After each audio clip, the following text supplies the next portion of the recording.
नमस्कार साथियों। अगर आप बीपीएससी 2 का फॉर्म डालने वाले हैं, तो फॉर्म भरने से पहले आपको कुछ नियमों को जानना पड़ेगा। अगर वो नियम आप नहीं जानेंगे और फॉर्म डाल देते हैं, रिजल्ट आने के बावजूद भी अगर आप आप बीपीएससी क्वालीफाई भी कर जाते हैं और ज्वाइन भी कर जाते हैं, उसके बाद अगर आप नियमों को नहीं जानते हैं, आधा-अधूरा जानते हैं, तो अगर आप फर्जी साबित हो जाते हैं, नियमों को अनजाने जाने में आप फॉर्म डाल देते हैं, तो बीपीएससी हो सकता है आपको बैन कर दे और फर्जी लिस्ट में आपका नाम आ जाए। हो सकता है कि आपको 5 सालों के लिए बैन कर दिया जाए। हो सकता है कि आपको जेल भी हो, आपके घर नोटिस भी चला जाए। तो फॉर्म डालने से पहले आपको नियम जानना ही चाहिए।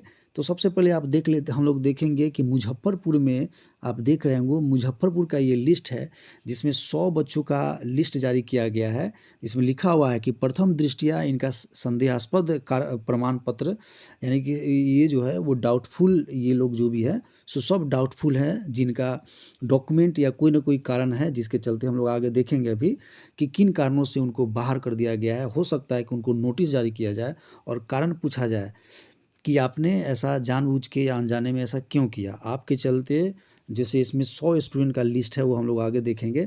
100 लिस्ट ऐसे छात्र हैं जो कि गलत तरीका अपना करके ये बीपीएससी में हिस्सा लिए हैं। उन्होंने डॉक्यूमेंट वेरीफ़ाई भी करा लिया। तो इससे क्या हो जाएगा कि आप उचित 100 जो स्टूडेंट था उसका आप जीवन बर्बाद कर दिए हैं।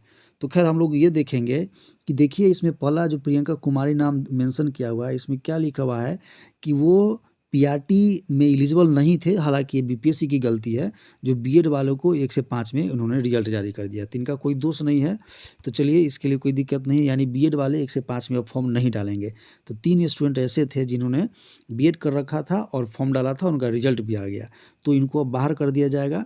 चौथा कारण अब भी देखेंगे चौथा में कि उनका जो यहाँ पर देखेंगे, देखिए ये हाँ, एक और बात हम लोग देखेंगे कि ऐसे बहुत सारे महिला छात्र, पुरुष छात्र हैं, जो कि अदर स्टेट में, मान लेते हैं कि यूपी का है कोई छात्र या झारखंड का है या बंगाल का है, जहाँ का भी है, वहाँ में वो ओबीसी में आते हैं या एससी एसटी में आते हैं और प्लस में महिला जो फीमेल कैंडिडेट, चाहे वो जनरल के ही क्यों ना हो, तो उनका केवल 82 नंबर लाने पे ही वो सीटेट क्वालिफाई माने जाते हैं।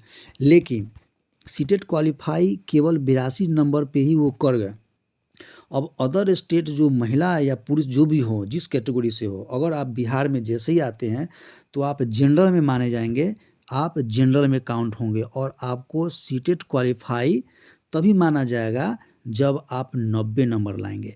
मतलब कि 90 नंबर से जिनका भी कम होगा, 90 नंबर से जो भी जिनका भी कम होगा, उनको अवैध, उनको हटा दिया जाएगा, उनका सीटेट अमान्य हो जाएगा। तो ऐसे बहुत सारे छात्र आप देख रहे हैं कि 60% से कम जिनका सीटेट नंबर रहा है, उनको डिस्क्वालीफाई कर दिया गया है। उनको स्टेट क्वालीफाई होने के बावजूद भी उनको बाहर का रास्ता कर दिया गया है। देखिए इसमें 100 में लिखा हुआ है कि बीएड वाले तो खैर हैं, उनकी गलती नहीं है, ये बोर्ड की गलती माना जा सकता है। 83 नंबर जिसका सीटेट क्वालीफाई था, ये अदर स्टेट के थे। 89 नंबर देखिए सेकंड वाले में 89 नंबर था, ये अदर स्टेट के थे। हो सकता है यूपी हो, झारखंड हो, मध्य प्रदेश, जहाँ के भी हो, अदर स्टेट के हैं। 89 वहाँ पर वो कैटेगरी में होंगे, ओबीसी एससी एसटी या फीमेल। हाँ, ये फीमेल है, तो उनको वहाँ पर 82 पे ही पास कर दिया गया। लेकिन बिहार में जैसे ही आप फॉर्म डालेंगे तो आपको 90 नंबर लाना कंपल्सरी है। तो इन लोगों को ये सब कारण से 60% से कम कारण से उनको हटा दिया गया है। उसके बाद देखिए कि ये जो है गुड़िया कुमारी करके है, ये CTET not qualify in music में सीटेट क्वालिफाई नहीं है, इसलिए उनको डिस्क्वालीफाई कर दिया गया है। जो क्वालिफाई उनको ज़रूरत था म्यूजिक में सब्जेक्ट कॉम्बिनेशन के लेकर के, जो भी होगा मैटर, वो नहीं पाए गए हैं, इसलिए उनको हटा दिया गया है, उनको लिस्ट से बाहर कर दिया गया है।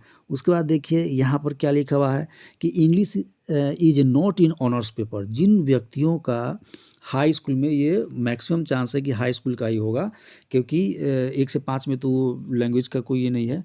हाई स्कूल में ऑनर्स पेपर और प्लस में सब्जेक्ट कॉम्बिनेशन इनका नहीं होगा, जिसके चलते इंग्लिश से स्टेट पास होने के बावजूद भी सब्जेक्ट न होने के चलते इनको बाहर का रास्ता कर दिया गया है। यानी कि इंग्लिश ऑनर्स इनका नहीं होगा, जिसके चलते इनको इंग्लिश बीपीएससी इंग्लिश लैंग्वेज में पास होने के बावजूद इनको हटा दिया गया है।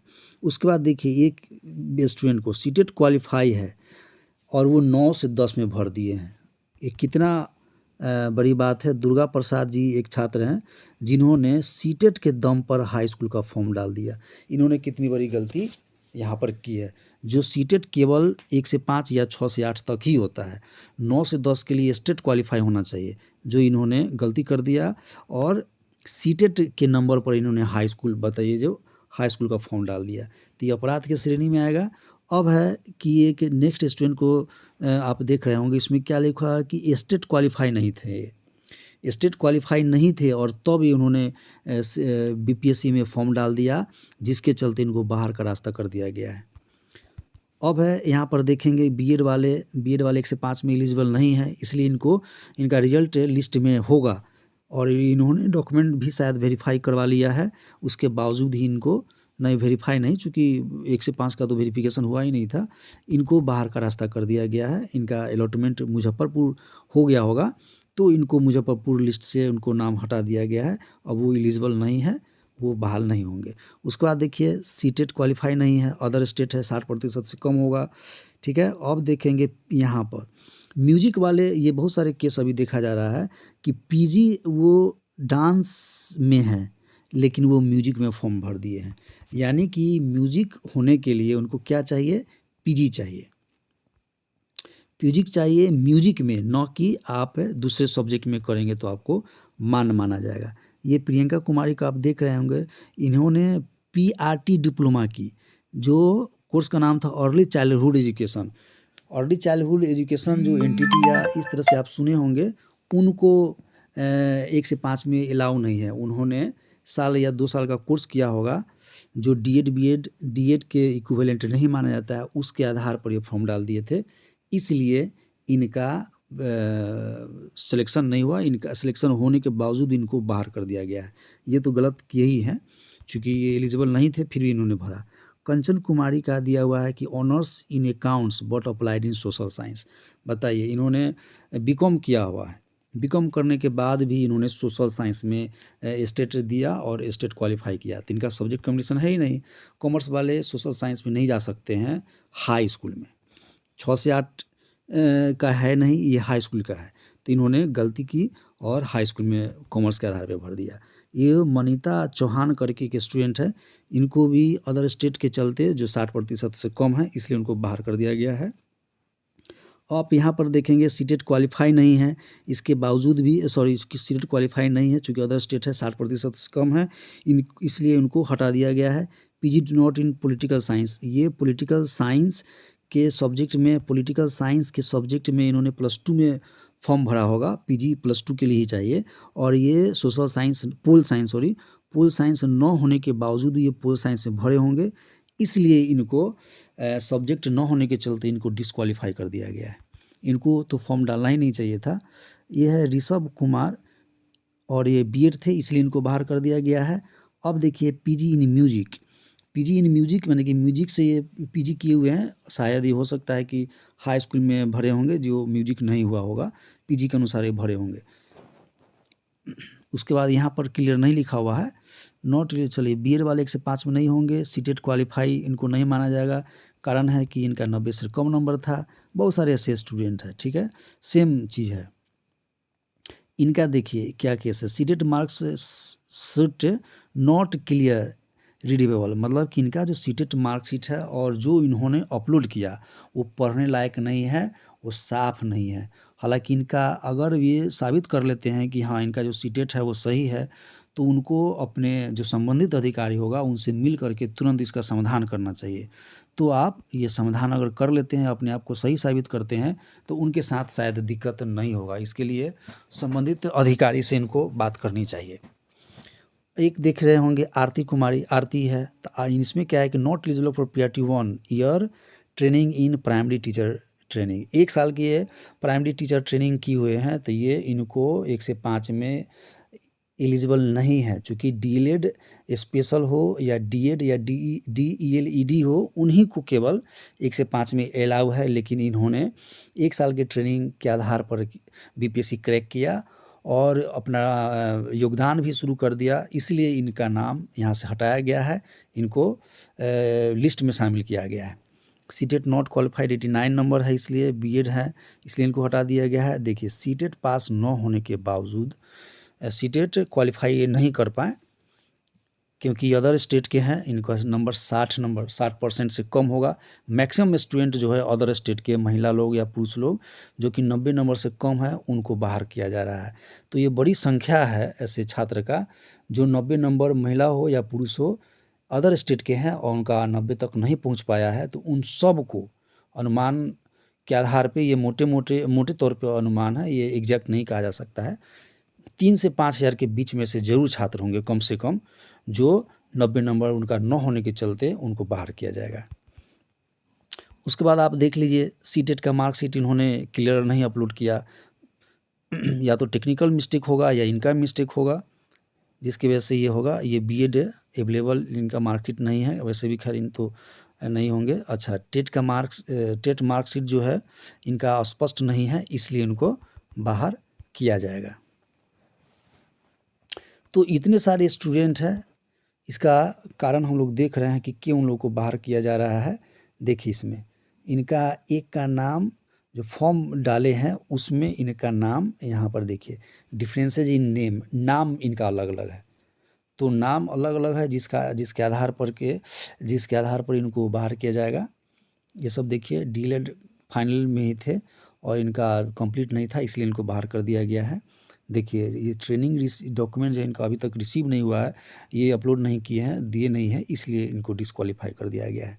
ये सेकेंड ईयर में थे, सेकेंड ईयर का इनका मार्कशीट अभी इन्होंने आयोग को नहीं प्रस्तुत कर पाए, जिसके चलते इनको बाहर कर दिया गया है। उसके बाद देखिए कि इसमें बीए के सर्टिफिकेट ये नहीं दे पाए हैं, इसलिए ये हाई स्कूल के जरूर होंगे। बीए के सर्टिफिकेट ये नहीं दे पाए हैं, जिसके चलते इनको बाहर किया गया है। सब्जेक्ट मिसमैच, बहुत सारे ऐसे छात्र हैं जिनका सब्जेक्ट कॉम्बिनेशन न होने के चलते बाहर उनको किया जाएगा। बहुत ऐसे छात्र हैं जो सामाजिक विज्ञान में उनका ग्रेजुएशन में सब्जेक्ट कॉम्बिनेशन जो आयोग मांग रही थी, न होने के बावजूद भी इन्होंने फॉर्म डाला और स्टेट भी क्वालिफाई किया, उनका सिलेक्शन भी हो गया, नाम भी आ गया, डॉक्यूमेंट भी वेरीफाई हो गया, अब उनको बाहर किया जा रहा है। तो इनके लिए सोचिए कि कितनी बड़ी बात हो गई। खैर, इनको सब्जेक्ट कॉम्बिनेशन न होने के चलते इसमें शामिल ही नहीं होना चाहिए था। देखिए, इनका स्टेट सर्टिफिकेट अवेलेबल नहीं है। उसके बाद है कि does not found father's name, इसमें पापा के नाम नहीं दे पाए हैं। इनका डीएलएड जो है, देखिए एक स्टूडेंट का कि डीएलएड सस्पियस है, माना कि ये इनका डाउट में है डीएलएड इनका जो सर्टिफिकेट है। बीएड सर्टिफिकेट ये नहीं दिए हैं, हो सकता है कि हाई स्कूल के होंगे। सब्जेक्ट इनका क्लियर नहीं है, सब्जेक्ट नॉट क्लियर, इनका सब्जेक्ट पता नहीं चल रहा होगा आयोग को कि भाई कौन सा सब्जेक्ट है, मतलब सब्जेक्ट मिसमैच में ही ये गिने जाएंगे। देखिए, ये भी सब्जेक्ट मिसमैच में है। और देख रहे हैं कि इसमें मार्कशीट बीएड का अवेलेबल नहीं है, बीएड का मार्कशीट अवेलेबल नहीं है, सीटेट का सर्टिफिकेट अवेलेबल नहीं है, ये डिस्क्वालीफाई हैं। डिस्क्वालीफाई होने के बावजूद ही इन्होंने बीपीएससी का फॉर्म डाला और रिजल्ट भी लाया और लिस्ट में भी नाम आया और वेरीफाई भी इन्होंने किया। ये तो बहुत बड़ी गलती इन्होंने की है। तो कुल मिलाकर के बहुत सारे ऐसे छात्र हैं जो अदर स्टेट के हैं और वो 90 नंबर नहीं ला पाए हैं, जिसके चलते उनको बाहर किया गया है। दूसरे वैसे छात्र हैं जो सब्जेक्ट कॉम्बिनेशन न होने के चलते ग्रेजुएशन में उनको बाहर किया गया है। बहुत ऐसे छात्र हैं म्यूजिक वाले खास के, जो उनको म्यूजिक ग्रेजुएशन में चाहिए था, वो या तो पीजी का लेके आए हैं, नहीं तो डांस का सर्टिफिकेट, नहीं तो फाइन आर्ट्स का सर्टिफिकेट दे करके उन्होंने स्टेट क्वालिफाई किया है। कुछ ऐसे भी छात्र हैं जो स्टेट या सीटेट क्वालिफाई नहीं है, इसके बावजूद भी उन्होंने फॉर्म डाला है। खैर, अपियरिंग वालों का तो 1 से 5 में चलेगा, लेकिन हाई स्कूल में जो स्टेट पास नहीं है और उन्होंने फॉर्म डाला और सीट रिज़र्व किया, उन्होंने सीट को बर्बाद किया। बहुत सारे ऐसे छात्र हैं जो इनका हो सकता है कि ये गलत ना हो और अपने आप को वो साबित अगर कर लेते हैं कि हाँ वो सही है, तो उन पर विशेष दिक्कत नहीं होगा। फॉर्म डालने से पहले आप इन सब चीज़ों को कन्फर्म कर लें अगर आप गलत हैं तो आप फॉर्म नहीं डालें, क्योंकि अगर आप क्वालिफ़ाई कर लेते हैं, जॉइन नहीं कीजिएगा, अगर जॉइन कर भी लीजिएगा तो आपको बाहर कर दिया जाएगा। जॉइन नहीं कीजिएगा रिज़ल्ट ला कर के, तो आप एक जो वैध स्टूडेंट होंगे उनका भविष्य आप ख़राब कर देंगे। इसी के साथ